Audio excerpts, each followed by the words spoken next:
Well, if you didn't know, 2023 was certainly an eventful year in news. This morning, we're looking back at some of the biggest headlines that we saw this past year. Here's ABC's Morgan Norwood. 2023 started as a year of extreme weather, from a massive blizzard in California, crazy snow everywhere, accidents everywhere, to deadly tornado outbreaks across the Midwest and South. The town of Rolling Fork, Mississippi, leveled. What you do with the devastation? What you doing, homie? The effects of climate change baking the country and the planet. According to the United Nations top climate scientists, 2023 is set to be the hottest year on record. Lahaina is on fire. In Maui, vicious wildfires killed at least 100 people and incinerated more than 3,200 acres, including hundreds of homes. It's like a bomb went off.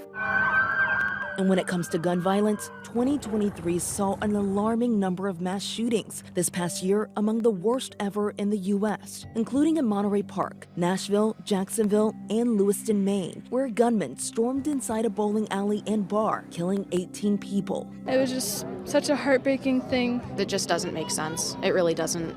2023 was a year of legal trouble for former President Donald Trump. He spent much of the year fighting criminal and civil allegations in court.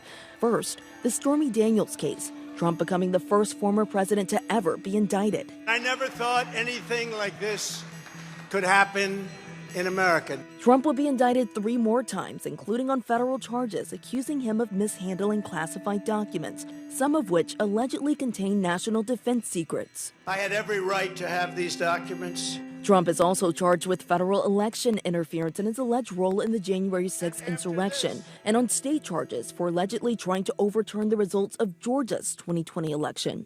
The Supreme Court took center stage with major decisions. The biggest, overturning affirmative action and ruling against President Biden's historic student loan forgiveness program. Immigration, also a major flashpoint. More than 2 million migrants apprehended for illegally crossing the southern border. Tens of thousands of them bused to northern cities, stressing local government resources and creating humanitarian crises. I cannot overstate the strain on our personnel and our facilities.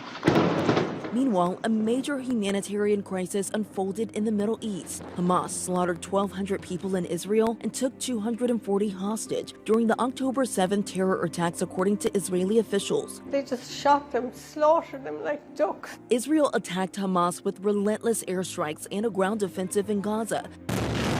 The Hamas-led health ministry says more than 20,000 Palestinians have been killed, including thousands of women and children.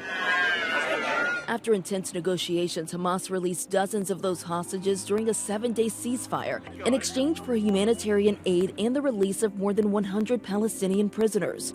Meanwhile, Russia's war on Ukraine raged on, both sides making inroads, but a top Ukrainian general saying the conflict appears to have reached a stalemate, though Ukraine's President Zelensky rejects that analysis. The U.S. economy appearing to have avoided a recession despite being shaken by a series of labor strikes. The entertainment industry impacted, with the Writers Guild of America and the Hollywood Actors Guild walking off the job. America's United Auto Workers Union also taking to the streets, striking against the 3 top U.S. automakers, GM, Ford, and Stellantis, all at once for the first time. I think people are beginning to understand that we all need to make a fair wage. All 3 unions eventually reaching deals, ending the strikes.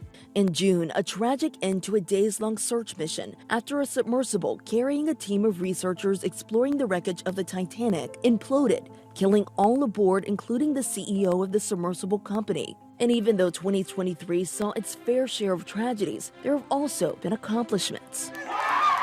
NASA's OSIRIS-REx became the first U.S. spacecraft to collect a sample from an asteroid and return it to Earth. The asteroid Bennu is believed to be 4.5 billion years old, and the research is intended to provide information about the early solar system and how life began.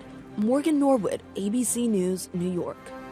Well, the year wasn't really all bad. We do have to remember, Morgan, yes, that McDonald's announced that they're bringing back the snack wrap.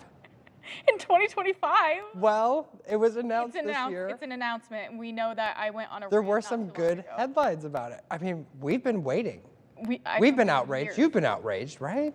I was out. I'm gonna keep It wasn't this. that bad of a year. There was its moments, of course, but But some of the things that we need to remember and look back on. yes, absolutely. All right.